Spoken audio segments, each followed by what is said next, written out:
Então, as pessoas têm mais poder de fala. As redes sociais estão colocando as pessoas também com um poder de fala cada vez maior. Então, cara, não tem como fazer uma campanha pensando que as pessoas só vão dar o likezinho e falar que lindo.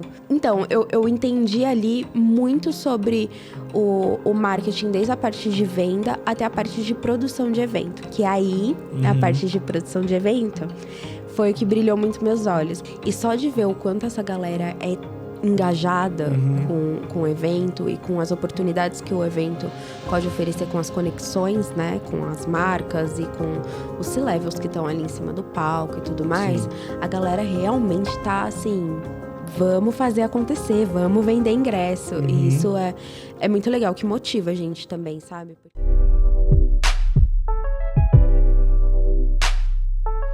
Seja bem-vinda, Mayara, ao Brainstorm Lab. É uma honra ter você aqui nesse programa. A honra é toda minha, obrigada. Esse é um programa que a gente vai falar de criatividade, carreira, conversar sobre o universo de agências, de produção de conteúdo, artistas, tudo que envolve criatividade, a gente gosta de trocar aqui, né? E a gente sempre gosta de começar o programa perguntando como é que foi o seu dia. Caramba, preciso pensar em tudo. Hoje meu dia começou meio preguiçoso. Porque ontem eu fui no Hot Yoga, a primeira vez na minha vida, que eu não quero repetir. Não quer repetir? E eu acho que eu fiquei meio desidratada. Então eu Hot Yoga é uma trend, né? Tá? O pessoal vai eu não bastante. curti essa vibe, não. Mas... Aqui onde estamos, parece que tem um Hot Yoga a cada esquina, aqui nesse bairro. Então, tá todo mundo em Velocity e Hot Yoga. Não gostei de nenhum dos dois, mas... É isso. Aí eu fui ontem, então eu acordei mais em cima da hora para ir trabalhar. Trabalhei de casa, tive que entregar um monte de demanda já, porque pré-carnaval, então... porque o nosso mercado tá bem agitado, né? Então, organizando o projeto, organizando já as comunicações para ficar saindo, programadas durante o feriado. E me arrumei para vir para cá, né? Tenho que me preparar, foi isso. Ah, que bom. Obrigado, viu?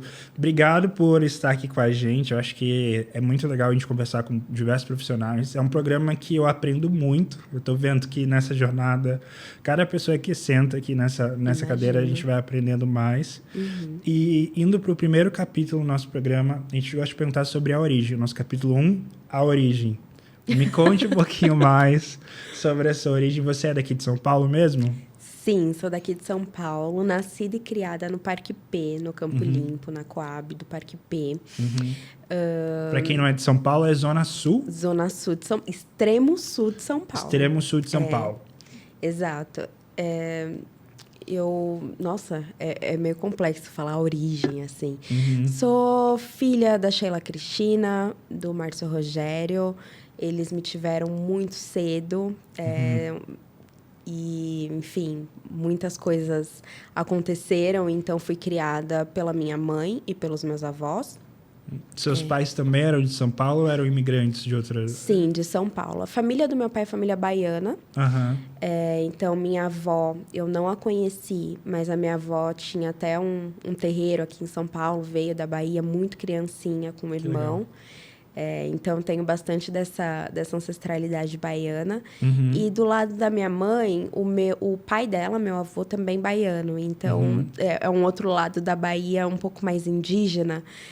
Então, tem essas misturas, assim, da cultura baiana, assim. Caraca, eu fiquei meio paralisada agora. Mas, assim, de origem. Filha dos dois. Fui criada pela minha mãe, pelos meus avós, um bom tempo da minha vida. Como é que era a criatividade na sua casa, assim? Qual que eram os primeiros contatos? Gambiarra, né? Como assim? Me conta mais. Era as gambiarras. Por ser criada pela minha mãe, assim, e ela ser a mulher e a pessoa que precisava prover tudo em casa, era desde a parte financeira até a parte de instalar um chuveiro, um gás, de carregar um peso. Então, eu via minha mãe movimentando aquela casa, fazendo coisas dentro de casa inimagináveis, que eu fico pensando como uma mulher de 1,58 de altura consegue fazer tanta coisa. Então, ela é minha inspiração, assim, nesse sentido, porque ela sempre movimentava a casa, fazia muita coisa. Eu até falava, cara, vai fazer um curso de design de interiores, alguma coisa assim. Mas ela fazia muita coisa para pra casa ficar bonita, pra ficar apresentável. Em questão de comida, ela era sempre muito criativa em fazer coisas. Hoje em dia, eu até falei com ela, acho que na semana passada, que ela tem uns traumas, assim, de momentos em que a gente passou um pouco de dificuldade, que ela fala, ai, eu não consigo me imaginar faltando comida de novo, essas coisas. E eu nunca senti isso na infância. Sim. Porque ela fazia sopinha de fubá, pra mim aquilo é a comida que eu amo e que eu tenho vontade de comer hoje em dia. E se eu falo isso pra ela, eu falo, pelo amor de Deus. Tinha aquele macarrão na sua casa. Na minha casa tinha aquele macarrão que era só macarrão e... alho e óleo, não é isso? Alho e óleo. É isso. Então, usava muita criatividade. E o meu pai, por mais que ele não tivesse em casa, cara, eu sinto que eu fui muito moldada por ele, assim. Muito da minha personalidade vem do meu pai, do senso de justiça, da questão social, da questão de não me conformar com as coisas. Meu pai é... Assim, você conversa com ele, ele é uma pessoa que odeia injustiça e que ele quer fazer a justiça com as próprias mãos no máximo que pode, né? E ele me mostra muito disso, da malícia do mundo, sabe? Então, por mais que eu não tivesse ele ali por grande parte da minha infância... eu tenho muito esse senso, assim. Ele me mostrava muito da maldade do mundo. Eu era muito deslumbrada com as coisas, eu ficava muito impactada. Eu via alguém na rua e ficava, ai, pô, que triste e tal. É triste, né? Mas ele me falava todas as camadas. Alguém morando na rua. Exato. Ele me passava todas as camadas e profundidades de por que aquela pessoa tá ali, de questão com droga, ou por que essa pessoa pode ter se envolvido com droga, ou questões financeiras, questões sociais. Então, uma pessoa que veio do Nordeste, muitas vezes tentar a vida em São Paulo e teve que morar na rua, porque não tinha uma casa, não tinha uma estrutura, não tinha um emprego que sonhava. Então, ele sempre me mostrou tanta coisa em relação a isso, que hoje eu consigo ter mais consciência social mesmo, eu acredito. Sim. Em relação a tudo. Minha mãe era muito da proteção. Então, era a criativa que fazia as coisas dentro de casa, mas não me passava muito sobre esse impacto das coisas do mundo em relação a nós. E meu pai já era essa pessoa de puxar pro pé no chão, sabe? E quando é que você começou a se ver ou começaram a falar que você era uma pessoa criativa? Nossa... Eu acho que na escola, eu estudei em colégio particular a minha vida toda, e eu era muito diferente das pessoas que estudavam comigo, que tinham uma estrutura familiar, outras coisas, mas assim, nunca passei necessidade no sentido de, ai, tadinha da Maiara, nunca me vi assim. Mas eu sempre fui a pessoa de querer fazer dinheiro. Então, por isso, eu vendia cupcake na escola, brigadeiro, fazia rifa escondida, porque não podia. É verdade. Fazia rifa de cesta do Dia dos Namorados para comprar um celular, para fazer uma viagem de formatura. Então, minha criatividade veio daí, de uma querer coisa fazer até dinheiro. Empreendedora, então. De querer fazer dinheiro, de precisar no sentido de... Nossa, eu quero me proporcionar uma excursão legal. E sei que minha família já tá me dando básico e esse básico custa bastante para eles. Então, eu vou fazer isso acontecer. Então, eu comecei a me ver criativa nisso, de fazer dinheiro, de preciso ter dinheiro dentro de casa. Que bacana, que bacana. Eu acho muito legal ver esse espírito, assim, de... O brasileiro talvez deve ser um dos povos mais empreendedores do mundo. Sim. De... ter que ter essa criatividade. Eu acho que a criatividade é muito conectada ao nosso empreendedorismo por conta de situações sociais e de temos que resolver e ir embora. Então, a gente vive um país hoje que tem uma informalidade muito grande de vários microempreendedores, várias... A gente estava agora tendo a novela das 9, né? Vale Tudo, várias Raquel. Sim, né? Verdade. Então, eu acho que representa muito. Na minha família também teve muita essa situação, assim. E eu acho que é uma escola, sabia? Isso de você ver... Hoje eu sou empreendedor, tenho aqui, né, o Estúdio Mood, aqui, onde faço produções e tudo mais. Mas eu aprendi muito dessa escola dessas situações, assim, de empreender em coisas menores, né? Ter que conseguir empreender para pagar as contas. Exato. E até hoje eu tenho esse movimento, assim, na minha vida. Eu sempre busquei a segurança do CLT, de estar ali recebendo o salário no fim do mês e pagar as contas. Mas tem meses que as coisas dão uma apertada. Então, eu já penso, cara, o que eu posso fazer? Então, eu já busco na internet alguma coisa de afiliado, responder pesquisa, fazer consultoria. Então, eu tô sempre me movimentando nesse sentido, porque o que eu aprendi também num curso que eu fiz no ano passado, o Fill the Gap, de aceleração de carreira para Você fez em uma grande instituição esse curso, no né? SPM, foi incrível. E o que eu aprendi foi com a Ana Minuto, até, que era uma das professoras. Ela falava, maravilhosa. Já veio aqui em alguns podcasts. Maravilhosíssima. E ela fala, você tem que se movimentar. As pessoas têm que se movimentar e não depender de uma coisa só. Então, tudo tem que ter um propósito. Você tem que mirar o que você quer. Eu quero viajar, eu quero... Tudo que você quer para você. Até dos momentos de... Quero descansar, quero... comer uma coisa diferente, quero poder ir no restaurante todo fim de semana, quero poder proporcionar uma viagem diferente para mim. Aquele iFood, né? Exato. Então... Aquele aplicativo dele... É isso. Então, eu penso isso, assim, pra minha vida. E dentro da minha casa é assim. Cara, a gente quer fazer uma viagem internacional. A gente fez eu fiz a minha primeira viagem internacional no ano passado, retrasado. Pra onde você foi? Pra Cancún. Foi incrível. Minha lua de mel. México. Que legal. Então, a gente pensou... não vamos só ficar pensando em como vamos economizar, é em como vamos fazer dinheiro. Então, é esse o caminho que eu tenho dentro da minha casa, assim. Sim, fazer dinheiro sempre. E olhando ali para você, né?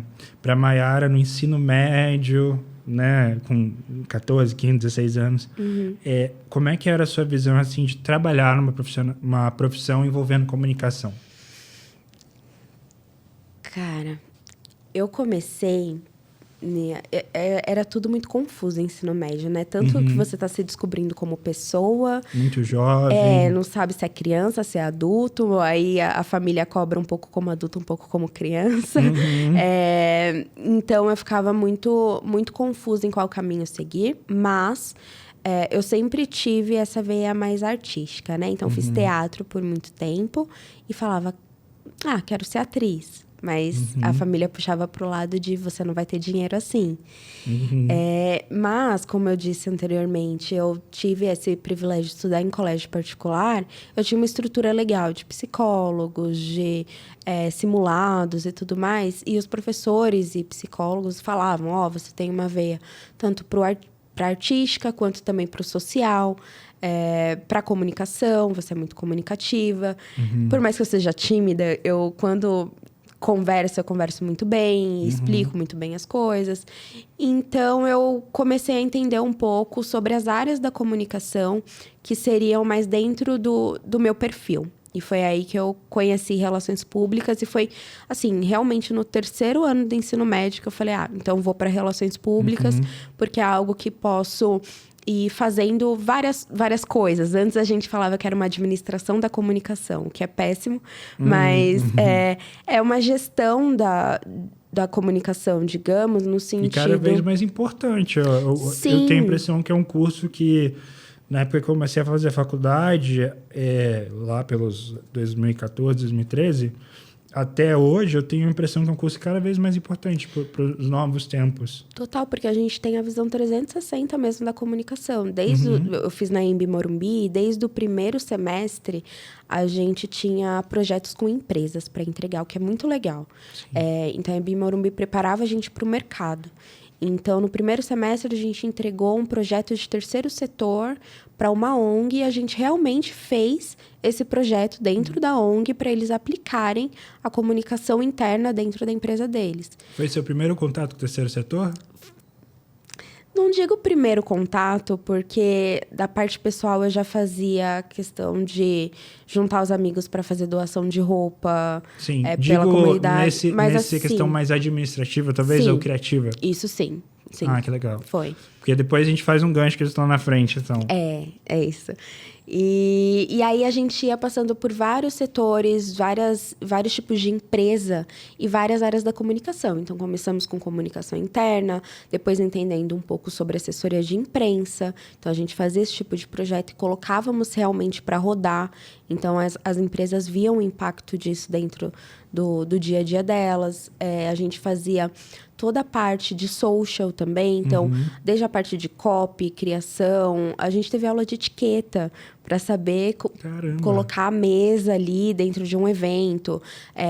Como que ficam as bandeiras quando vai colocar o hino nacional. Enfim, tudo isso a gente precisa olhar para a comunicação como um todo. Então, a gente via desde a parte visual até a parte de fala. Então, a gente tinha postura, a fala, vícios de linguagem. Então, isso realmente agregou muito no meu repertório e na minha conexão com o trabalho no dia a dia.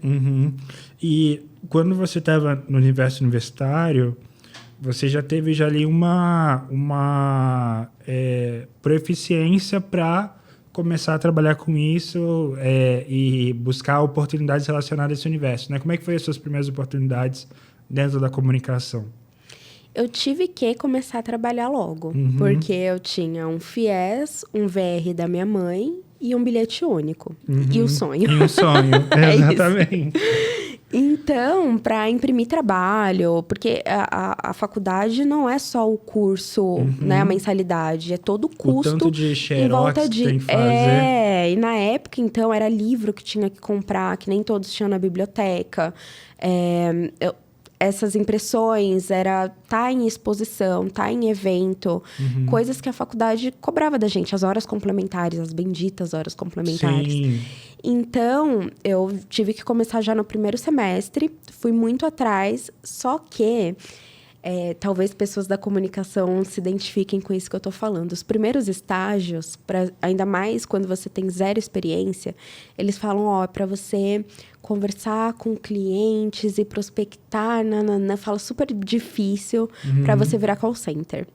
Então, foi essa a minha primeira experiência. Eu fui call center por um tempo, fazendo pesquisas, e tinha as metas para bater e tudo mais, mas fiquei pouquíssimo tempo. Você recebia ligação também da galera? Oi, tudo bem? Não, eu que tinha que fazer era ativa, que é pior Era ainda. ativa. O ativo é pior. Quando é receptivo, ainda, pelo menos a pessoa quer falar com você, nem que seja para reclamar. E fiquei uns meses nisso, mas aí eu já fui construindo algumas coisas fora, do tipo fazer as redes sociais de alguma empresa pequenininha ou de alguma confeiteira, alguma coisa assim. Sempre no movimento. Exato, e colocava isso já dentro do meu currículo. E aí eu consegui o meu primeiro grande estágio, eu digo, que foi no corporativo da RD, que era a Raia Drogasil. E aí foi lá que eu tive o meu primeiro contato mesmo com comunicação corporativa. E com o corporativo, né? Toda aquela parte da postura, da hierarquia, porque é uma empresa grande, tradicional. Muitos levels, né? Muitos níveis de profissionais. Exato, entender o que era um CMO, um CEO, diretor, gerente, como chegar nesses cargos. Então, lá eu fiquei 3 anos e pouquinho, fui efetivada. E foi uma experiência, assim, incrível, porque eu tive a minha primeira experiência com varejo, né? E eu amo venda, eu sou muito da venda. E eu acho que ela é maior do segmento, se eu não estiver equivocado. Que ela é maior do segmento, né? Exato. E é uma... Que bacana, porque você me contando aqui sua história...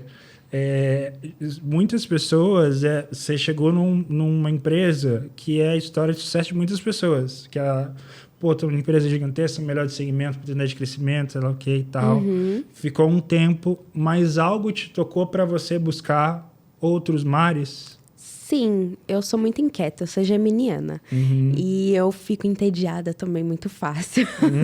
E eu falei, cara, eu tô em relações públicas justamente para fazer várias coisas da comunicação. Então, eu sempre quis, a partir do momento que eu entrei na área de comunicação, fazer o todo da comunicação, olhar ela inteirinha, esmiuçar. E eu precisava aprender. Então, eu fui para outro varejo, que era sou de Maquidcico, que era de construção e decoração.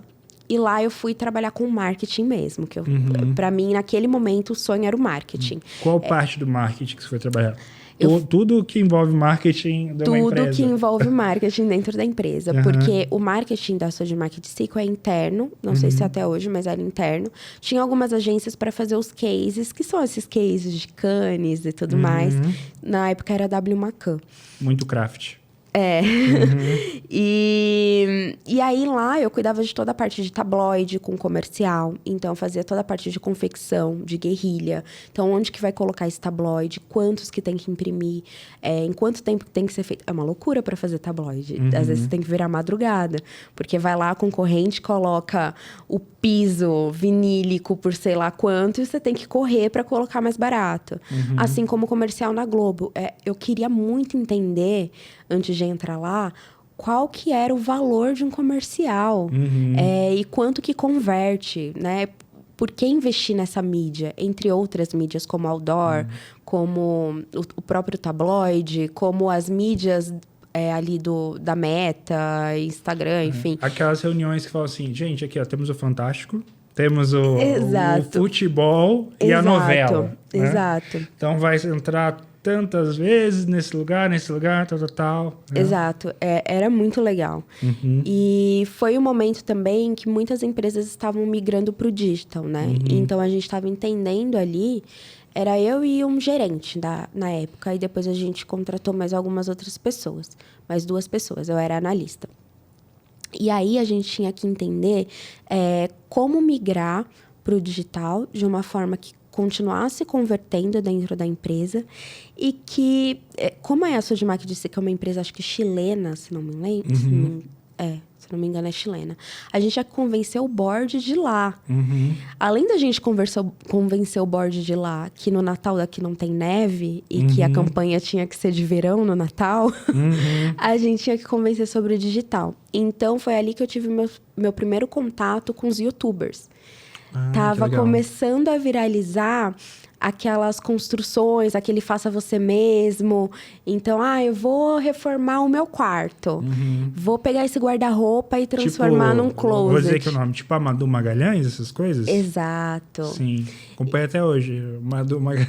Então. E aí, a gente foi contactando esses influenciadores, fazendo parcerias. E realmente fez muito sentido, porque precisava entregar conteúdo além do produto, né? As pessoas precisavam se identificar ali com aquele conteúdo para falar, eu posso fazer também. A gente já estudando quem que era o público-alvo, quem que faz, quem que mais compra. Mas nessa época era uma novidade geral pro mercado, né? Era. Colocar um influenciador, como assim? Influenciador? Tipo... Exato, tanto que era youtuber. Não existia essa palavra, eu acho, né? Exato. Tipo, influenciador, exatamente. Exato, era youtuber e pessoal pronto. da primeira geração, praticamente, né? Sim. Que legal. Foi bem legal. Transformador, né? Muito. E aí, depois dessa sua experiência, você acabou indo para trabalhar com o lado de produtora? Então, mais ou menos. Eu saí de lá para ver o lado do consumidor, que aí foi o momento Reclame Aqui. Verdade. O que é muito louco, porque assim... tô tentando entender o seu caminho, né? A sua jornada, né? A gente vai pensando junto aqui. Você já estava mais próximo do que você realiza hoje. Sim. Quando você foi para o Reclame Aqui, você continuou no marketing ou foi para a parte de comunicação corporativa de novo? Continuei no marketing. Legal. E o marketing do Reclame Aqui, eu não sei se ainda é assim hoje, mas era gigantesco e interno. Eles faziam tudo sozinhos. E não tinha agência envolvida? Não tinha. Caramba. Então, era... O pessoal suava a camisa, hein? Muito. E era um marketing, assim, muito grande. Acho que era em torno de 20 pessoas. Era muita gente. E na época que eu entrei, era bem na parte de eventos, que era um espaço que eles tinham Sapato Laranja para fazer eventos corporativos ali, B2B mesmo, para as empresas entenderem como atender melhor o cliente. Então, desde a confecção do curso até a operacionalização e tudo mais. E lá, Como o marketing é muito grande, eu fui migrando para várias áreas do marketing. Isso foi muito legal. Eu aprendi sobre inbound marketing, sobre outbound, sobre como criar um e-book, um white paper, para quem, por quê, falar com o SDR também para entender se estava convertendo legal para o time do comercial. Então, eu entendi ali muito sobre o marketing, desde a parte de venda até a parte de produção de evento. Que aí, a parte de produção de evento, foi o que brilhou muito meus olhos. Porque eu fiz a primeira produção do Prêmio Época Reclame Aqui. Que é um evento maravilhoso, gigantesco. Era Época Reclame Aqui, agora é só Reclame Aqui. Quantas pessoas tinham nesse evento? Cara, lotavam... Na época, acontecia dentro daquele espaço Unimed... Sei, Barra Funda. Na Barra Funda. Na Barra Funda? Deve ser esse. O Espaço das Américas, Era Espaço das Américas. Espaço das Américas, que mudou o patrocinador. É o Espaço das Américas e... Eu não lembro a quantidade de pessoas. Gigante. Mas era muito grande. E aí, desde a parte de contratar um artista, até a parte de design de troféu, até a parte de comunicação com as pessoas que compraram. Tinha atração musical? Sim, sempre tem. Até hoje. Sempre tem. Eu fui no do ano passado como convidada. E é o grande momento, assim. Todo mundo quer saber qual é a atração que vai. Quem que você contratou lá na época que você estava? Cara, foi Ivete Sangalo? Foi Ivete Sangalo. Que legal! Foi Ivete Sangalo. Foi bem legal. Ivete Sangalo, né, nesse momento que a gente está fazendo esse podcast, 2026, ela provavelmente foi a maior atração do carnaval, acho, de São Paulo. Sim. Né, marcou aqui, fiz no Ibirapuera um bloco gigantesco. Que loucura. Né? Que então, loucura. realmente, que legal. Óbvio que não precisa explicar que é Ivete Sangalo, né, gente? Estamos no Brasil, todo mundo sabe que ela é gigantesca. Mas, pô, que legal, que bacana. Sim. E aí foi aí que começou a bater mais forte meu coração, que sempre foi muito do entretenimento, mas para trabalhar com música, com artista. Bateu aquele brilho da música. Exato. Porque eu sempre fui muito do rap, do samba, tal, mas eu ficava imaginando, cara, como que é atrás do palco? Como que funciona o backstage? Como que funciona para artista sair ali do chão ali, sobe, tipo Beyoncé? Então, sempre sonhei em saber como que funciona e produzir isso. E aí, durante o Reclame Aqui, falei, cara, vou tentar achar um jeito. Ver essa chama, assim. Exato. E aí, uma amiga me comentou do Herbert Mota, que é uma pessoa que eu admiro pra caramba, da área do entretenimento. Falou, minha irmã trabalha com ele, conversa com ele e tal. Eu falei, posso estagiar aqui? Eu trabalho à noite aqui com você e trabalho de dia no Reclame Aqui. Você estava já numa posição de analista, CLT Exato, e tal, né? Exato. Mas aquele negócio, dinheiro e oportunidades. E ele falou, bora. Então, eu trabalhei com ele tanto em produção de projetos já com influenciadores, então com grandes marcas, além da produção com uma produtora que é a Tati. Até hoje eu sou muito conectada com ela, então às vezes tem uns freelas também, tamo junto. Chama nós. E aí eu trabalhava com produção da Marina Sena, com produção de Racionais, Seu Jorge. Nessa época a Marina Sena deveria estar no Rosa Neon, tava não? Nessa época aí? Ou já era Marina Sena? A Marina Sena foi um pouco no final, foi na época de freela. Foi na época de freela que eu fiz produção de Marina Sena em Sesc. Sim. Foi. Aí, nesse momento, Reclame Aqui, verdade, faz todo sentido. Reclame Aqui foi o mais Racionais, foi Seu Jorge, incrível. Que eu sempre admirei, acho incrível. Racionais, meu Deus. Né? Então. Espetacular. Exato, eu amo. Poucas pessoas, a gente trabalha nesse meio, assim, né? A gente conhece muita gente legal, assim. Poucas pessoas que eu falei, parei pra trocar uma ideia, né? Foi o pessoal dos Racionais, foi umas poucas pessoas, tipo, óbvio que a gente admira muita gente, conhece muita gente legal, mas tem poucas pessoas que terminam a barra, a gente vai acabando, né, vira uma coisa mais natural, né? Sim. Mas quando eu conheci os Racionais, realmente foi uma coisa assim que eu falei, nossa, caramba, cara, eles que são legal. incríveis, eu admiro muito o trabalho deles, o que eles estão construindo em questão de produto mesmo, assim, tem agora o podcast, o livro. Cara, eu admiro demais o trabalho deles, da Eliane, assim, é demais. Eles são muito vanguarda, né? Eu acho isso muito em tudo. Sim, e eu nascida e criada ali no extremo da Zona Sul, que é um lugar ali no Parque P, o Brau sempre tava, ele é amigo de infância do meu pai. E assim como o Netinho de Paula, Cafu, enfim, eles são tudo do mesmo bolo ali. Cara, o pessoal idolatra, assim. Sempre que tem show na Fundão, o show da Fundão, que é um espetáculo. E eles, o Racionais, o Brau faz questão de sempre estar ali, sabe? Pra toda a comunidade. Eu acho isso incrível. Sim, incrível, incrível. Então, a música te deu ali uma mudança, né? A música tem esse poder, né? Foi nesse momento, aliás, lembrando de tudo que você tá fazendo, eu lembrar sobre datas, que eu sou péssima. Eu saí do Reclame Aqui, porque eu comecei a... Já estava trabalhando muito, fazendo bastante coisa. Veio pandemia. Você estava fazendo 2 corres, então. E aí veio pandemia. E eu tava nesse trabalho que não era um CLT, não era... Era um negócio, assim, você tinha que fazer as produções acontecerem. E não tinha mais show. Era por job, tipo... Exato, não tinha mais show. Eu tava tirando uma grana legal e acabou o show. O setor de evento, eu acho que foi o mais impactado, foi, né? Demais, demais. E aí, eu desesperada, cara, o que eu faço? E aí, veio a Raquel Virgínia falar comigo. A gente fez um papo, ela tava nas Bahias da Cozinha Mineira. Falou, preciso de uma pessoa para fazer o 360 da banda, né? De comunicação e tudo mais, conectar as agências. E eu, cara, é incrível, porque eu continuo no mesmo setor. E agora em algo fixo, o que é lindo, né? Consigo pagar aluguel. E foi nossa, essa experiência foi aqui uma das coisas que mais mudou a minha vida, assim, no sentido de me ver como gestora, porque ali foi a minha primeira experiência para gerir um time preto, periférico, de pessoas trans também. Saber lidar com todos esses recortes e as dificuldades e todas as violências que acontecem em volta.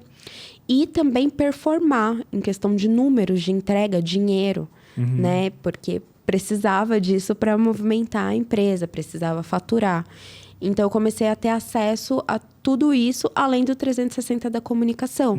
Então, eu tinha uma conexão com o pessoal da Universal Music, que era a gravadora da banda, com a agência de marketing, que foram várias, a assessoria de imprensa, a Melina Tavares, concorremos ao Grammy Latino, foi a primeira banda de mulheres trans a concorrer ao Grammy Latino. E foi Você foi pra... Não foi, mas uma experiência... Em Madrid? Não, em Las Vegas. Las Vegas. Las Vegas. E... Eu sabia que era num lugar bem incrível, assim. Exato, foi em Las Vegas. E eu acho que nem elas foram, foi um ano que foi online ali. Entendi. E aí eu lembro que a gente já tava... Até em uma gravação, era pra uma capa da Marie Claire. E aí, nesse dia, a gente parou ali pra ver. E não ganhamos, mas concorremos e foi lindo. Foi maravilhoso. No Grammy Latino, incrível. Foi maravilhoso. E que eu tive mais conexão também com toda essa parte da produção da imagem de um artista. Porque, cara, tudo impacta, né? A postura, a fala, a roupa, onde está, com quem está. Então, eu comecei a fazer todo esse estudo em relação aos artistas, né, da banda, em como precisavam se posicionar diante da imprensa. E é muito trabalho, né? É muito trabalhoso, porque a gente está falando de pessoas e está falando da arte delas. Então, é algo muito sensível. Sim. E aí, precisa equilibrar o que converte, o que dá grana, mas o que não tira a essência da arte dessas pessoas. Então, é algo que é desafiador, mas foi muito legal, assim, toda a experiência. E que é algo que nem sempre é tão harmônico, viu? Essa conversa de o que dá dinheiro e o que é a sua arte, como é que a gente combina os dois. Exato. Eu sou uma pessoa que tem a visão da arte e cada vez mais estou caminhando para isso, mas eu também, como um bom capricorniano, né? Tento sempre pensar em como associar financeiramente, gerar... Sim. Porque tem uns boletos, né? Quero fazer umas viagens por aí também. Exato. E a gente trabalha também para isso. Pra gente conseguir se proporcionar todas essas experiências que a gente vê no Instagram, na vida. Sim. E aí abriu um portal para ti, né, desse universo do entretenimento, e você teve várias outras oportunidades conectadas a isso, né? Sim. Depois que eu saí das Bahias, eu fui para agências de publicidade. E foi aí que foram os meus primeiros acessos. A primeira foi a Mutato ou foi... Foi a Mutato. Ah, legal. Na Mutato, eu fui como especialista de PR. E foi algo muito mais nichado. Porque o que acontece? Eu saí da Inhaí, que é a agência da Raquel, fazendo tanto a parte da banda, como também a parte de comunicação ali para algumas outras empresas e consultoria de diversidade. Eu tinha que equilibrar esses dois pratinhos, assim, nessa gestão. E aí, indo para Mutato, eu centralizei toda a minha força em parte de atendimento de PR para as marcas, para os cases que as agências fazem, que são esses cases, os premiados, que vão concorrer. Então, atendi Ipanema, atendi Samsung, então fazia os releases, colocava os porta-vozes da agência para falar. No Meio Mensagem, próprio Mark, esses veículos, né, do trade publicitário.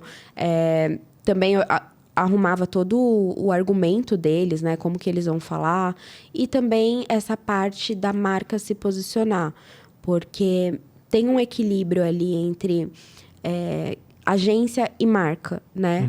Porque quando a gente fala de case, precisa da visibilidade da agência, porque ela tá ali criando, mas é a marca que é a construtora de tudo isso, do branding, da postura, ela que adotou essa postura. Sim. Então precisa sempre equilibrar isso. Foi muito legal. Minha experiência na Mutato foi um momento bem pós-pandemia, que era totalmente home office. E foi a primeira experiência que eu tive de conforto dentro de um trabalho. De você falar assim, caramba, cheguei em algum lugar, em questão financeira, em questão de receber acho que até um salário ali que me desse um conforto. Então, foi um momento muito bom, assim, da minha vida, em que eu consegui organizar algumas outras caixinhas na minha vida, como o inglês, que é uma coisa fundamental, mas eu só consegui fazer depois de muitos anos, né? E aí, hoje, eu ainda invisto muito nisso, todos os dias fazendo minha aula particularzinha lá, bonitinha, porque é algo que é essencial. Mas eu só tive acesso depois de ter a minha vida financeira mais organizada. Sim, e esses filmes, né? Você trabalhou ali, então, com filmes que foram para Cannes, né? Sim. Teve algum filme, assim, que você conta, putz, esse filme me impactou muito, assim, me tocou, tipo, ou um processo, assim, que estava envolvido que foi muito marcante? Óbvio, estava numa frente que todos os filmes eram muito especiais e com o objetivo de serem premiados, né? Sim. Eu acho que foi mais na DPZ que eu tive DPZ, mais que foi a sua próximo passo, né? Foi, porque na Mutato eu peguei o processo de inscrição dos projetos, mas eu passei foi um período curto, porque me veio a oportunidade de gestão na DPZ, e aí na DPZ eu consegui ter mais acesso aos prêmios. Na DPZ eu atendi Tokstok, IP, Renault. Acho que o case da Renault foi muito legal. Um case global e que teve um destaque interessante. E um case também de IP com a Larissa Manoela dentro da novela. Esse foi um case muito legal, porque... De mainstream também, impacto, né? Sim, porque a gente conseguiu colocar ali a personagem dela da novela, que estava super hypada, para utilizar a parte de amaciante, de roupas. Aí entrou no camarim dela. E aí foi todo um rebranding ali de IP para estar mais teen, digamos, sabe? Então foi bem legal. E eu acho que foi um momento do mercado que a Globo começou a trazer para a narrativa, né? Exato. Isso é muito interessante da Globo, porque foi nesse ano até que eu comecei a entender que tinha agência, né, da Globo, de influenciadores. E toda essa parte de conexão de mídia e de E de branding mesmo, em que eles faziam essa conexão. Eu acho incrível o que eles estão fazendo nas novelas ali, das publicidades, que não fica aquela cara de publicidade mesmo. Sim. E que coloca no Instagram, e que coloca no meio da novela. E quando você vê, tá num comercial, eles fazem tudo muito conectado. Eu acho isso muito incrível. Eles são muito bons, né? São incríveis. Que bacana. E aí você esteve na DPZ, então, né? E a DPZ é uma agência tradicional, né? De referência. Quanto tempo você ficou lá? Como é que foi a sua jornada lá? Lá eu fiquei, acho que uns 10 meses. Foi muito desafiador. Assim, foi incrível. São meses de cachorro, eu chamo, né? Aqui em São Paulo. Porque 10 meses é quase 10 anos. Mas você sente realmente isso. Lá dentro, a estrutura é totalmente diferente da outra agência que eu trabalhei, né? Porque você já entra lá, tem aquelas estantes cheias de prêmios. E toda aquela coisa do DPZ mesmo. Então, fala dos fundadores, de quem foi o Zaragoza. De quem foi o do Alibi. Então, a gente fala sobre essas pessoas. Mad Men, né? São os Mad Men da vida real, né? E eu peguei bem o momento de rebranding da DPZ, que era DPZ IT e virou DPZ. Então, eu fiz parte desse momento de rebranding, em que a gente precisava construir toda a narrativa nas redes sociais, e que a gente falava com os artistas. Por exemplo, a gente falou com uma Cláudia Raia para fazer uma parte ali, um vídeo falando sobre a experiência dela com a DPZ. E a receptividade dos artistas para falar sobre DPZ é gigantesca, porque tem uma reputação muito grande, assim. Então, foi uma agência em que eu tive mais acesso a toda essa parte do glamour da publicidade, do glamour das vaidades, e de entender também todos os processos para grandes campanhas e grandes projetos. Desde a parte orçamentária, dos grandes dinheiros que são as campanhas, até a parte institucional, assim. Então, eu entrei lá muito para essa parte de PR mesmo, das marcas. Eu só não atendia a Nestlé, que era a minha dupla que atendia, e eu atendia todas as outras marcas. Então, ali eu tive que fazer gestão de crise, minha primeira gestão de crise. Tive cases para colocar, então cadastrei os cases em Cannes, que é algo complexo para fazer. Então, todas essas partes dos vídeos com os criativos, entender como é que coloca, a parte do departamento de vai dar merda, que é o PR. Então, eu entrava na parte de PR criativo mesmo. De, antes de passar a ideia para o cliente, de falar, gente, talvez isso não seja visto com bons olhos pelo público, por isso, isso e isso. Então, foi ali que eu comecei a ter o meu olhar mais consultivo também. E mesmo com esse departamento, às vezes dá porque o PR, gente, acho que em qualquer lugar que for trabalhar, é o time que o criativo quer fugir. Que fala, não, a gente faz sem eles, depois a gente dá um jeito. Porque é o departamento chato. A gente tem que prever isso. Sim. Porque senão acontece, né? Você aparece ali no noticiário. E hoje é um momento, talvez, as pessoas estão um pouco sensíveis, assim, né? Sim. Tudo é... As pessoas estão cada vez mais com mais acesso à informação. Com mais acesso aos recortes sociais também. Ao que ela faz parte. Hoje a gente tem mais acesso a tudo. Então, as pessoas têm mais poder de fala. As redes sociais estão colocando as pessoas também com um poder de fala cada vez maior. Então, cara, não tem como fazer uma campanha pensando que as pessoas só vão dar o likezinho e falar que lindo. Sim.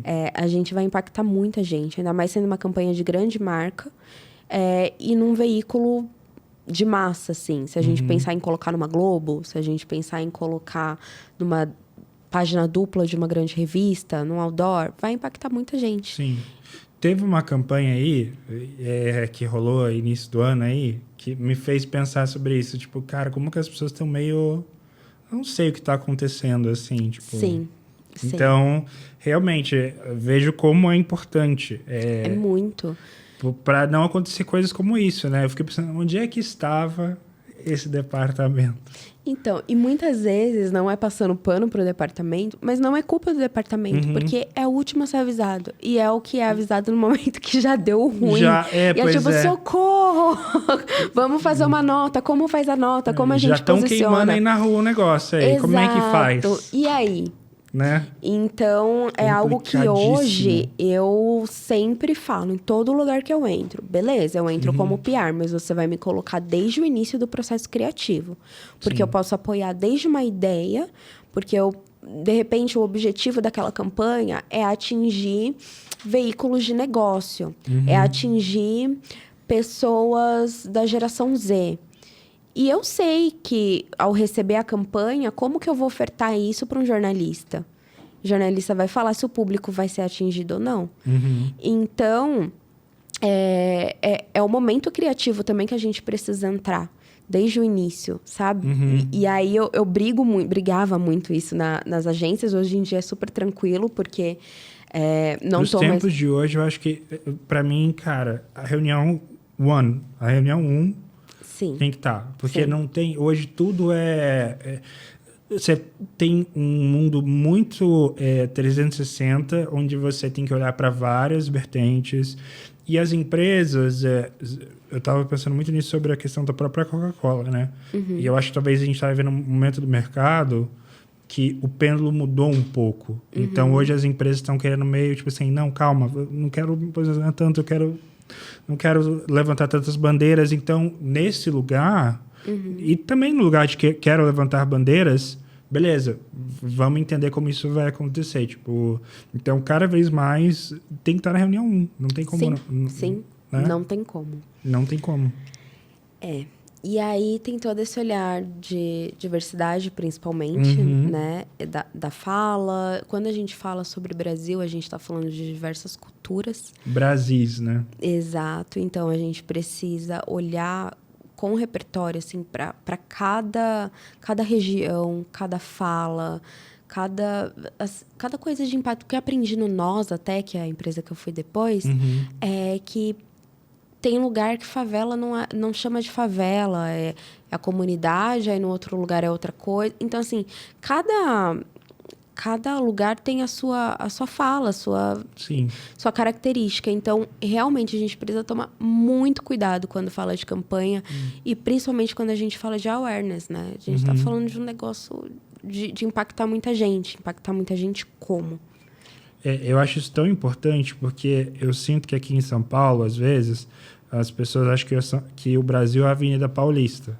E não é. Tipo, exatamente. Então, assim, eu sinto que talvez isso pode até ser um conflito do criativo com a área de RP. Tipo assim, cara, mas calma. A gente está falando de uma marca que é mainstream, de uma propaganda que vai estar na novela das 9, que vai atingir mais de 80 milhões de pessoas. Isso daqui está comunicando só com determinado público, determinado segmento. A gente tem que olhar de uma maneira mais ampla. Exato. Então, eu tive uma conversa aqui muito legal com a Luísa Pires, que hoje trabalha na Wieden Kennedy cuidando de Beats, né? E teve por muito tempo cuidando de Brahma. E quando a gente olha para Brahma, é justamente isso. É uma marca extremamente popular, né? Popular, exato. Então, como é que você traz ali... A gente vivendo aqui nos nossos condados aqui em São Paulo, como é que a gente conversa isso do norte para o nordeste, para o extremo sul do Brasil? Como é que você consegue deixar isso de uma maneira que converse com todos esses públicos, né? Exato, e aí que entram as ativações de marca, né, muito específicas. Exemplo que está acontecendo aqui no Carnaval. A gente vê cada marca ativando uma região de forma diferente. Eu tô achando mega interessante, assim, tô olhando tudo. Não vou pular Carnaval esse ano, infelizmente. Não vai pular não porque... Ai, gente, é muito trabalho. Muito trabalho quando eu trabalho?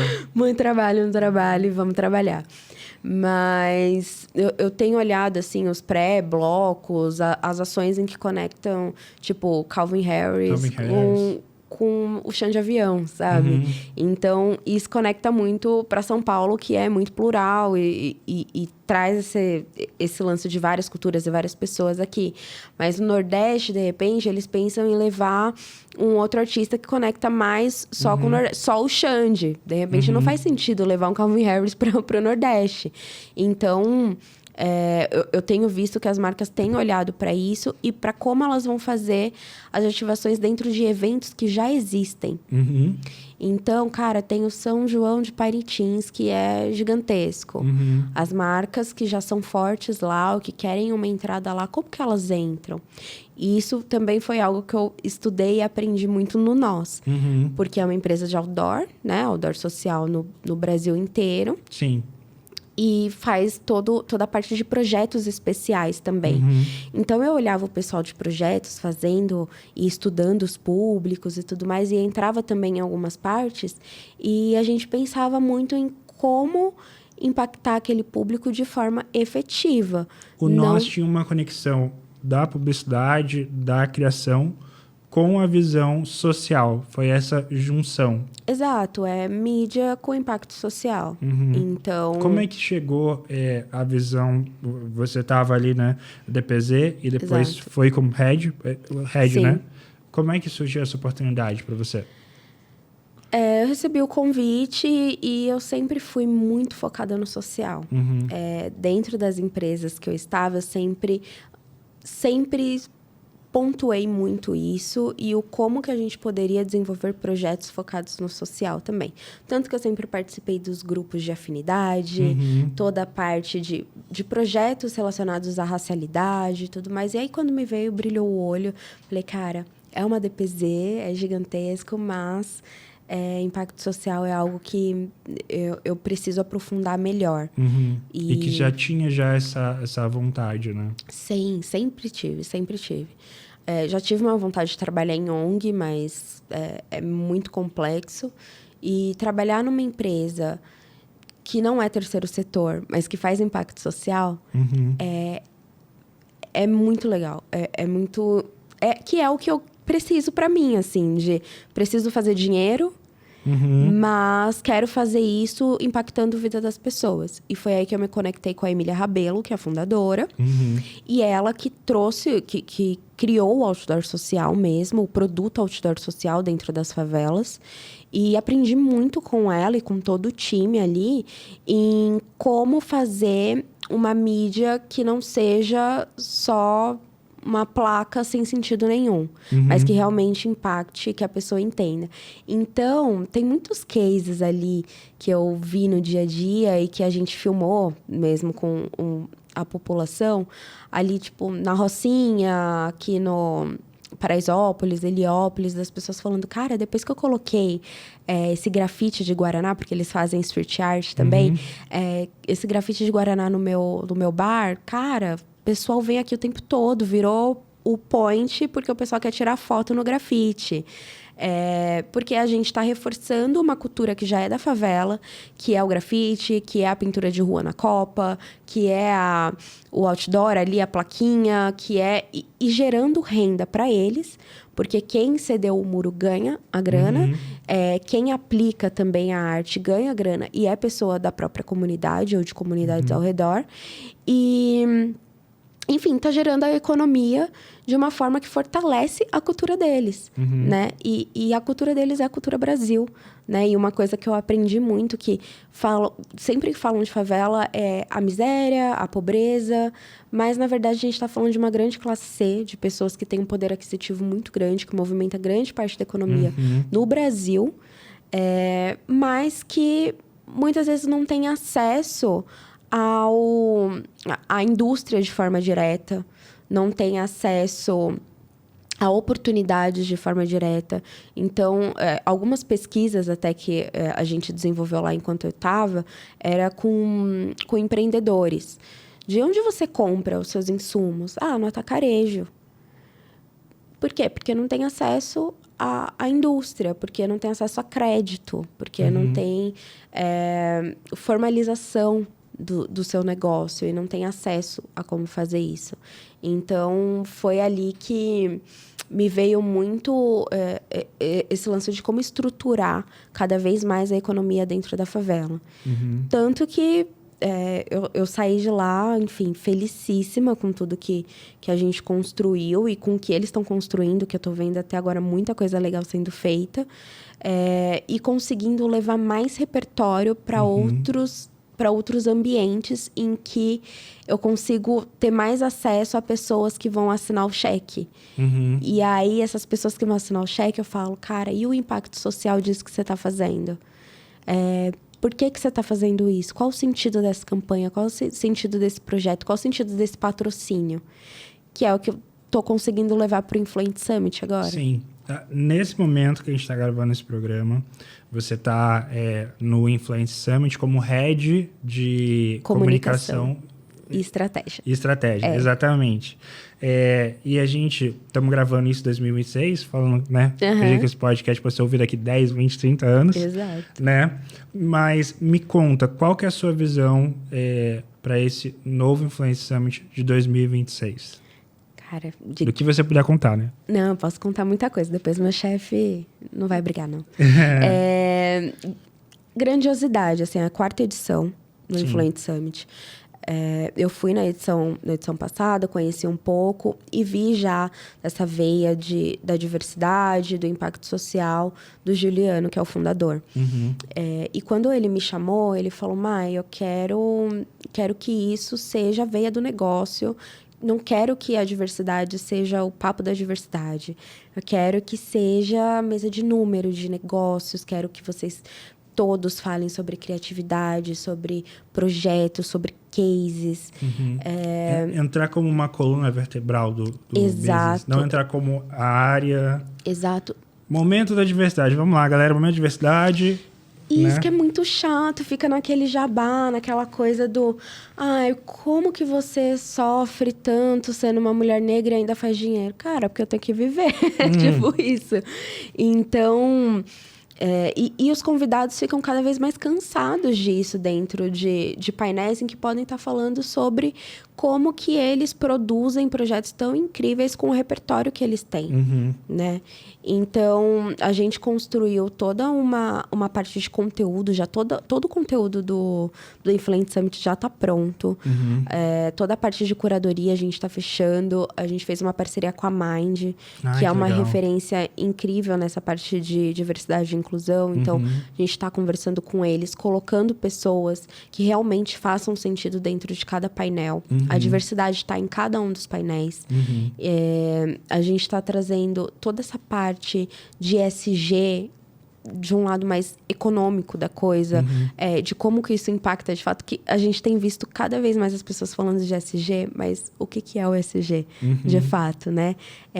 Como que coloca o ESG em prática dentro das empresas.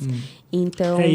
esse programa aqui, mas é até legal você falar sobre isso, porque é justamente para explicar algumas coisas, porque às vezes tem certos chavões, né, que as pessoas vão falando na publicidade, no mercado corporativo, em várias coisas, né, que as pessoas vão repetindo e ninguém para assim, não, ó, pra você entender, isso aqui é isso aqui, né?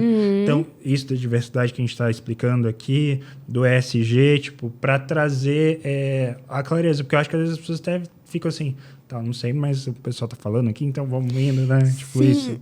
Mas até essa parte do ESG mesmo, eu tô começando a me aprofundar mais agora também. E pelo que eu vejo, tá todo mundo tentando entender, de fato, como mensurar isso, como mensurar a parte social, a parte ambiental, climática. Sim. Cara, a gente está falando de uma era de chat GPT gigantesca, de IA gigantesca e que consome água pra caramba. Muito. Então, assim, muita coisa a gente está começando a ter noção agora e sendo cada vez mais utilizada. E a gente precisa entender como desenvolver planos para a gente fazer com que o mundo seja minimamente habitável.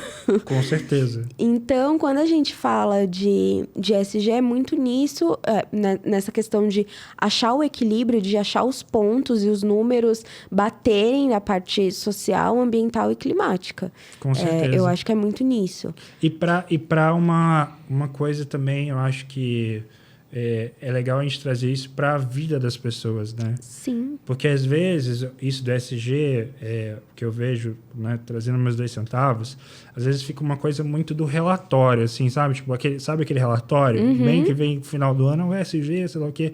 E é uma coisa muito da usina, do negócio, tipo, extremamente complexo, assim. Tá, como é que eu trago isso para minha realidade, né? Exatamente. E que é o que me dificultou também tanto a aprender sobre ESG. Acho que antes do Fill the Gap que eu fiz mesmo, eu não sabia bulhufas, assim. Não entendia absolutamente nada. Era uma sigla, eu sabia o que significava o ESG e já era. Mas ter acesso mesmo foi buscando mais informações com pessoas que falam a mesma língua que eu. Porque senão eu só vou ver os políticos falando sobre as coisas que eu não entendo absolutamente nada e não saber como colocar em prática também. Hoje eu sou aprendiz também, tenho contribuições de 2 centavos, como você disse. Ah, mas isso é ótimo. Porque tô aprendendo, assim, não tenho propriedade no assunto, não. E que legal que o evento está olhando para isso como uma parte essencial. Sim, com certeza. E trazendo parceiros estratégicos. Agora a gente, até quando sair, já vai estar anunciado, então tudo bem. A gente fechou uma parceria com Gerando Falcões. Ai, que incrível. Para fazer impacto social mesmo. Então a gente está pensando em alguns projetos com marcas e Gerando Falcões para gerar empregabilidade para as pessoas, gerar grana mesmo. 20% de todos os ingressos vendidos vai ser convertido já diretamente para Gerando Falcões, e a gente está criando alguns projetos em conjuntos. O Edu Lira vai fazer a palestra de início ali, do primeiro dia. Então, é justamente para mostrar esse lado da criatividade com efetividade, sabe? Vamos gerar grana, mas vamos gerar grana impactando a vida das pessoas de forma positiva. Sim. E sobre a data, para quem ainda não sabe, né? O evento vai ser em qual data? 24 e 25 de junho. E cresceu, né? Cresceu muito. A gente espera 10 mil pessoas nessa edição, na Expo Center Norte, em São Paulo. O dia 24 de junho vai ter Jogo do Brasil. Ah, é? Exato. E a gente vai fazer uma ativação especial lá e transmitir o jogo. Que legal. A gente fez uma parceria com a N Sports, que tem toda essa parte de acho que fala os direitos de transmitir a Copa. Sim. E aí a gente vai fazer um happy hour bem legal lá. Ah, que bacana. E o dia seguinte a gente tá montando aí um festivalzinho pra dar uma fechada no evento. Vai ter música? Vai ter música. A gente tá com o pessoal da Billboard, né? Da Mind. Então, eles são media partner também do nosso projeto. Então, o negócio vai ser bem grande. Uma coisa que a gente também tá fazendo muito diferente dos outros anos é não ter aquela loucura de muitos palcos, muitos conteúdos, você perdeu um monte de coisa, falar para onde eu vou. Vários painéis, muitas ativações, muita coisa, e você fala, cara, o que eu tô fazendo aqui? Eu já me perdi. Então, a gente tá construindo algo que realmente seja imersivo para a marca, que a marca consiga mostrar ali dentro daqueles ambientes de ativações para que ela tá ali, qual que é o produto, qual que é o fundamento, por que ela quer aquele lead, né? Não é só a pessoa que vai dar o dado e vai ficar no spam ali, recebendo aquelas mensagens de promoção. A gente também está ofertando para os influenciadores irem através das marcas. Que legal. Porque aí elas já conseguem produzir conteúdo para a marca, receber uma grana, um produto, possibilidades de novos projetos. Então, são coisas mais propositivas. E eu entrei justamente para dar essa amarrada junto do Juliano e da Gabi, que é a CEO agora do projeto, a Gabi Lopes. Então, a gente está amarrando esse todo até para desenvolver novos produtos, que aí é um outro spoiler, que a gente desenvolveu uma plataforma que é tipo um SaaS, para influenciadores e empresas, que chama Lopubli. E a gente já está fechando com algumas marcas grandes, para levar a publi pro influenciador de forma mais rápida, ágil. Existem muitos aplicativos por aí, mas esse aplicativo, o diferencial é a facilidade de conexão entre marca e o influenciador e o recebimento também. Que porque a gente sabe que influenciador, assim como qualquer prestador de serviço para grande marca, acaba recebendo as coisas em 120 dias. 120 dias. E é uma tristeza, ainda mais para quem precisa do dinheiro. Pô, fiz o conteúdo há 6 meses atrás, o negócio ainda não chegou. E ainda mais quando a gente fala de diversidade também, né? Isso é uma coisa que não é inclusiva, né? É complexo, porque o prestador de serviço, ele tá numa ponta mais fraca da relação, né? E aquilo, se você não aceitar, vai ter outro que vai aceitar, então você acaba aceitando e fica aquela roda, né?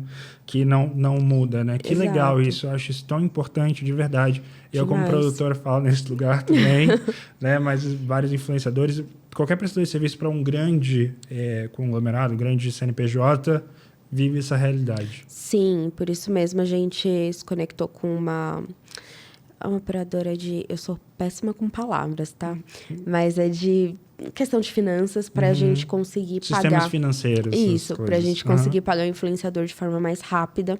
Ai, que bacana. Então, fechou a campanha, recebeu o dinheiro ali, para não ter aquele aperto, né? Que você fica, cara, é muito tenso. E isso eu aprendi muito no nós também. Porque lá a gente lidava com influenciadores periféricos, 100%.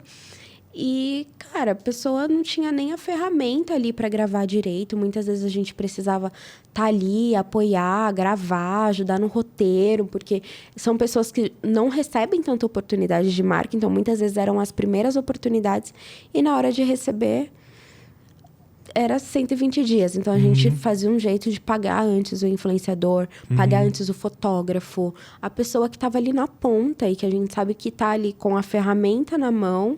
E precisa receber o negócio, né? Sim, não tem como. Que depende daquele dinheiro para fechar suas contas do mês, né? Exato. Total. É a mesma coisa de um CLT. A gente precisa do dinheiro ali no fim do mês para pagar as contas. Um prestador de serviço também. Muitos boletos, né? É a vida, né? Mas que bacana. Estarei presente, com certeza, no evento. Com certeza. Tá super convidado. Estava ano passado e adorei. Ai, que bom. Muito bacana. Eu acho que é um momento muito legal também de toda essa comunidade da internet se encontrar. Eu achei isso muito bacana. Sim. De ver o pessoal trocando ideia. Achei um evento... Eu sinto que o pessoal da internet tem mais esse entendimento de ganhar junto, jogar junto, criar junto. Muito. Né? A gente construiu uma comunidade de muitos influenciadores. Hoje a gente tem os embaixadores lá também, que a gente vai passando as novidades. E só de ver o quanto essa galera é engajada com o evento e com as oportunidades que o evento pode oferecer, com as conexões, né, com as marcas e com os C-levels que estão ali em cima do palco e tudo mais. Sim. A galera realmente está assim, vamos fazer acontecer, vamos vender ingresso. E isso é muito legal, que motiva a gente também, sabe? Porque fazer evento é muitas vezes a conta não fechar. Sim. Muitas vezes, cara, fica no elas por elas ali, mas a gente faz realmente com o propósito de impactar a vida de influenciadores. E óbvio que a gente está até desenvolvendo outros produtos também para a gente conseguir se manter e manter o nosso time com outras fontes, né? Porque o evento em si não é algo que é para gerar grana, é algo que é para gerar visibilidade e oportunidade para as marcas e para influenciadores. Sim, com certeza. E, Mai, a gente tem aqui um quadro do programa que se chama DNA Criativo. Tá. Que a gente acredita que, assim, cada pessoa tem uma característica que está envolvida com sua criatividade que marca, né? Na minha leitura da nossa conversa, eu acho que uma característica super sua, na verdade algumas, é a sua comunicação, relacionamento e a correria de ir atrás e buscar essa oportunidade. Por exemplo, quando você trouxe ali que você trabalhava na RD e buscou outra oportunidade de fazer à noite, tipo, é uma característica de querer fazer acontecer, isso é muito bacana. Essa é a minha leitura, mas eu queria que você me contasse o que você acredita que é o seu DNA criativo. Meu DNA criativo? Ai, não, pergunta que difícil. Perguntas difíceis, né? Mas eu acho que é muito é muito a questão de ser a pessoa resolutiva, de resolver problemas e prever que o problema pode vir e já me prevenir. Isso também é um pouco da minha ansiedade, mas é muito profundo falar de ansiedade agora. Mas eu sou essa pessoa, assim, de estudar muito. Eu acho que o meu DNA é muito essa parte resolutiva. Tanto que eu não sou a pessoa que vou falar... Nossa, pessoal, vamos fazer um conteúdo assim que vai hypar muito, porque essa trend tá bombada. Não sou essa pessoa. Eu sou a pessoa de, cara, tenho esses números aqui, vou analisar eles e pensar em ferramentas e formas da gente estruturar. E time criativo, que é a galera que vai ver o formato do vídeo, blá, blá, blá, se virem. Então, eu sou a pessoa de analisar muito o consumidor, o público. Eu sou uma pessoa muito analítica. Sim. Eu acho que é muito isso. Muito analítica e muito estudiosa. Juntar o analítico para conversar com o criativo, seria isso? Sim. Trazer esses insumos para o criativo trabalhar a partir desses pontos de vista. Sim, é minha curiosidade, assim. Eu gosto muito...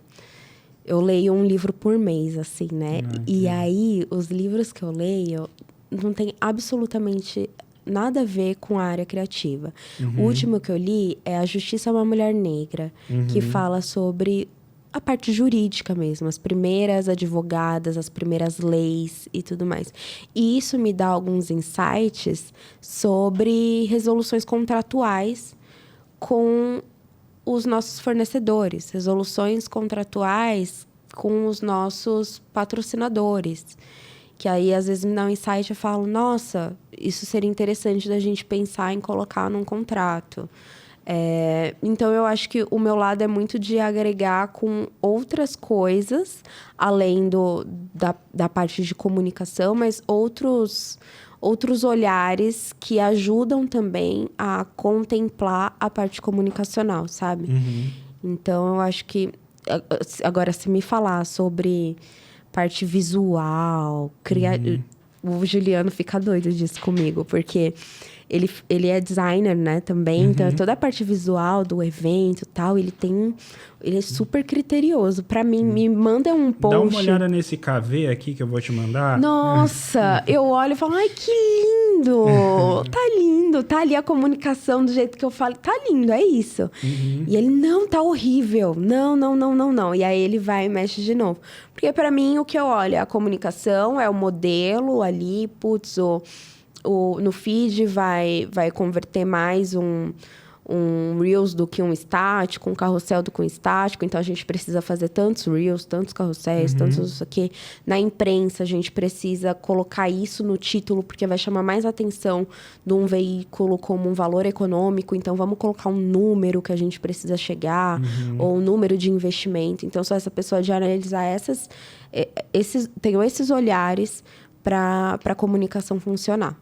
E é bom complemento, então, né? Sim, bom complemento. Eu acho que um time bom é um time que cada um vai trazendo, né, outros insumos e outras visões. Exato. Né?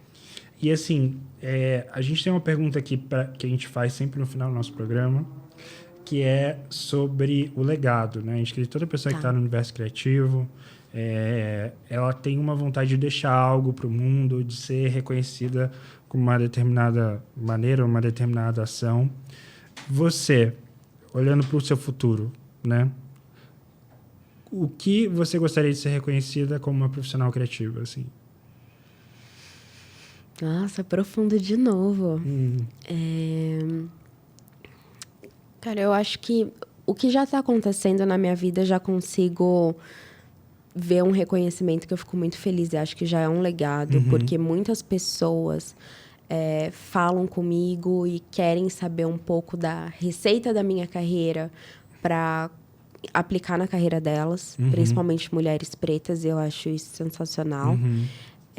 Eu consigo gerar oportunidades para outras pessoas como eu, porque hoje eu sou uma referência no sentido de vagas até. As pessoas falam, Mayara, eu preciso de uma pessoa para agência, me indica aí.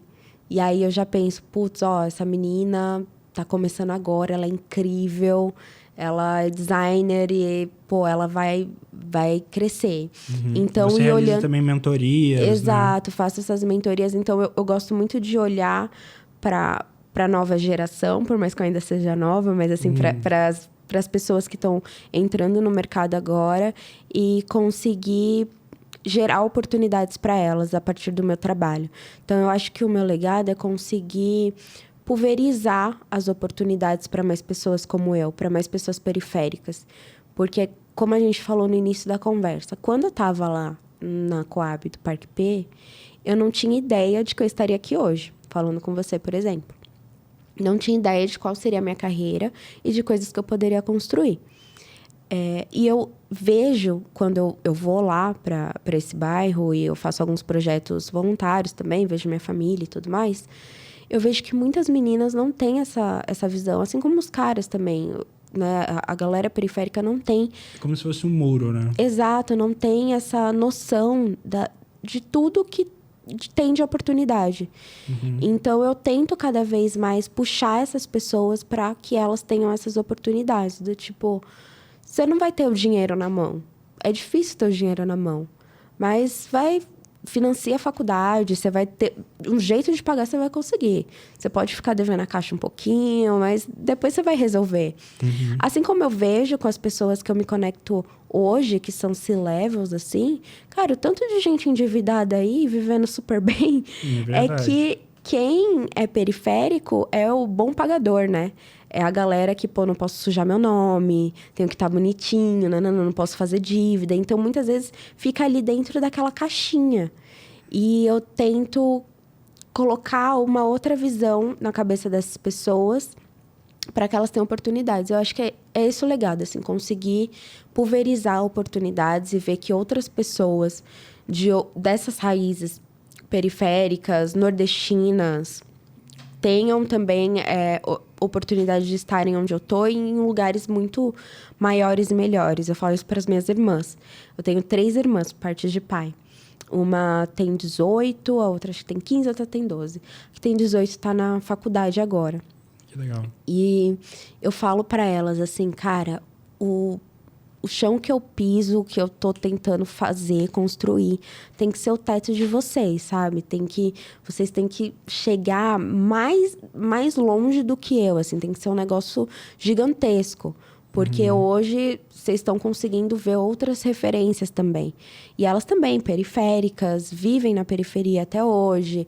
E estão ralando, estão indo atrás, sabe? Mas... e elas me têm como referência, então eu acho super importante também. Elas e várias outras pessoas que te acompanham, né? E sobre te acompanhar, onde é que o pessoal consegue te encontrar nas redes sociais?